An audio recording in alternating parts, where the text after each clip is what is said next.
मङ्गलं भगवान् शम्भुः मङ्गलं वृषभध्वजः मङ्गलं पार्वतीनाथो मङ्गलायतनोहरः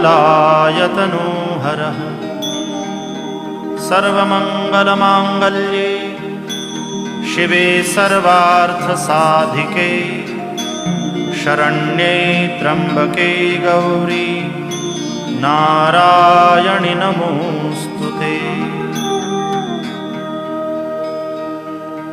अथ मन्त्रपुष्पाञ्जलिः। ॐ जग्नेन जग्नमयजन्त देवास्तानि धर्माणि प्रथमान्यासन्